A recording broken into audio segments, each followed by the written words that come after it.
Hey everybody, Eric Dorward here with the Spartan Rocketry Club, continuing my build of the Estes Vanguard Eagle. So in the intervening time, I found the launch lug, which is great. I also glued the rest of the fins onto this thing. Right now, I think what I want to do is put fillets on these little guys. So this strengthens things. It also makes them mildly more aerodynamic. Given how small these are, it probably isn't that big of a deal, but might as well. You know, it's a quick little thing. It's easy to do. Always nice to have fillets. Anyway, so I'm just going to put a little bit of glue into each of these gaps, and then I am going to use my finger, a finger, to smooth it out. This is not particularly complicated, as mentioned. It does get a little bit of a mess spread around, so paper towel there. And I'm just going to smooth out like this.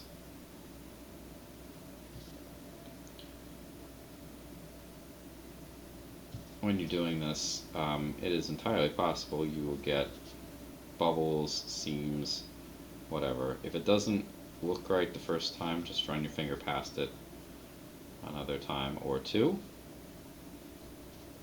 And if it's really that bad, you can always add more glue later, or like immediately, and that should at least deal with any gaps that you might develop, and that's generally the biggest problem. Alright, so that's done. I don't want to hold this vertically because the glue will fall downhill, so we don't want that. Alright, next thing to do is we should probably put the launch lug on. So this bit here is ready to go. The launch lug goes on the launch lug line right here, and it goes all the way back at the joint, which should make this reasonably easy to do. I get some glue and just try to make as straight a line as possible. There we go. I'm not going to do 2 layers of glue on this. I generally don't with launch lugs. Fins, yes. Launch lugs, no. It just doesn't really seem to be worth it to me. I don't think I've ever lost a launch lug in flight or through the flying process. I have lost a few, but they were mainly due to rough handling. That happens.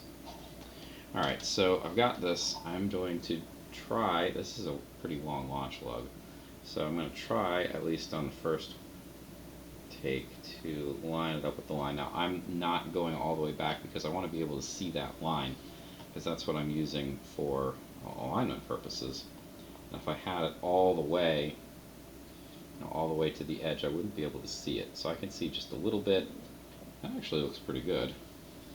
Looking down the barrel here to make sure that it is pretty straight. It looks, looking down like that, it does look pretty straight, and as important as anything else, it is fitting in between the gap between the fin and the booster pod there.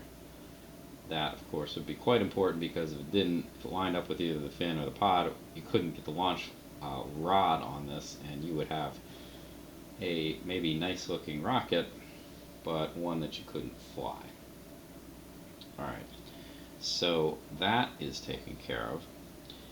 The last little bit of construction that really needs to be done is I need to attach these two parts together. And in order to do that, I need this piece right here. This piece is going to end up, let's just move things around a little bit. This piece is going to go in here. And what I'm going to do is I want to line up, there's a seam in this from the construction. I want to line this seam up with one of my fins. This, I think I can get away with crazy glue here, CA glue, because this is not a particularly snug fit at the moment.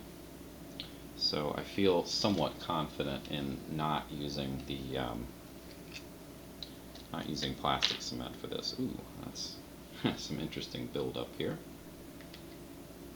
Yeah, well, it's like a, there we kind of like crystal formation.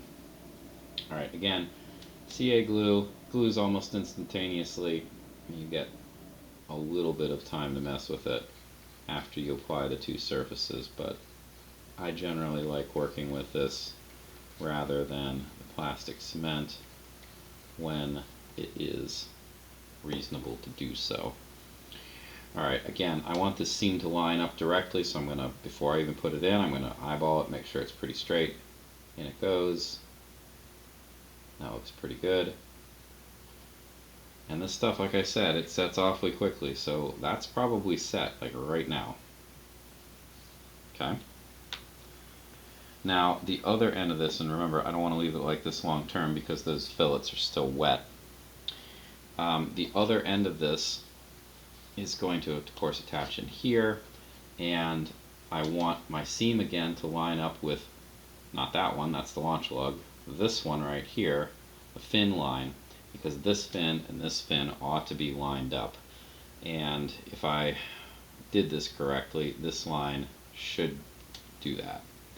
This again is a pretty loose fit, so I feel pretty confident in using CA glue for this as well.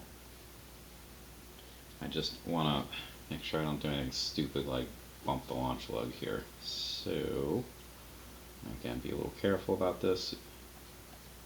And paint some CA glue on the inside here.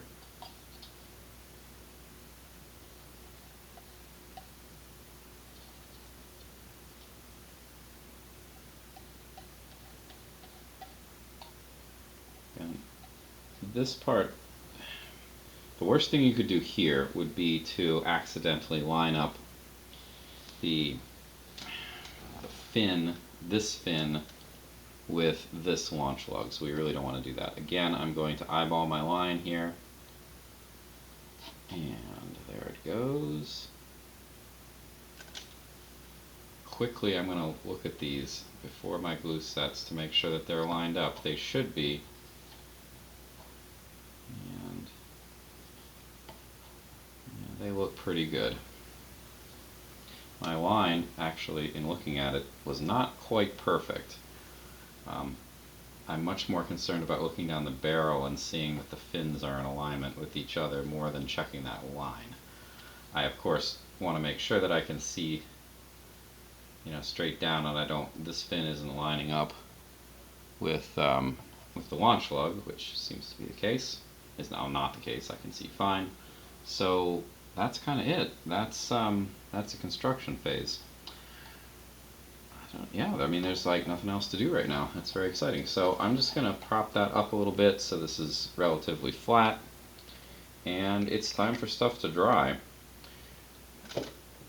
The only other things that need to be done construction wise are attaching the shock cord, but I'm not going to do that until after I paint things. Now, typically at this point, I would begin the process of doing wood fill and sanding sealer and all that on the wood fins. But the wood fins in this case are the tiniest little things in the world, and honestly, I don't really see the point. So I don't think I'm going to do those phases. What I do want to be more careful about, though, because of how much plastic is in this, is when I do my next step is going to be priming it, I guess. I'm not going to just hit it with the regular primer first. I do have a plastic primer. I will probably use that somewhat sparingly, at least down on this part, and this part, and the nose cone. If for no other reason than the plastic, this plastic is very smooth. It's I'm not entirely sure what kind of plastic it is. Doesn't matter all that much, but I'm concerned that my spray paint won't adhere particularly well to this, and that's why they make plastic primer, primer for plastic pieces. So I will probably use that first. Then I'll hit the whole thing with flat white primer. There's not much to sand. I mean, I could sand the fins, but that's probably not really going to accomplish much, which is, again, it's fine. It's not a particularly big deal. But yeah, I'm actually skipping quite a few steps because of the amount of plastic in this, and that is fine with me. That does not upset me in the least. I'm going to put the nose cone in here for a little bit because, or at least while everything dries here, because the nose cone, or not the cone, but the tube is a bit warped. I'd like to try to push that back into shape, and having the nose cone in probably will help matters. Probably won't hurt them anyway.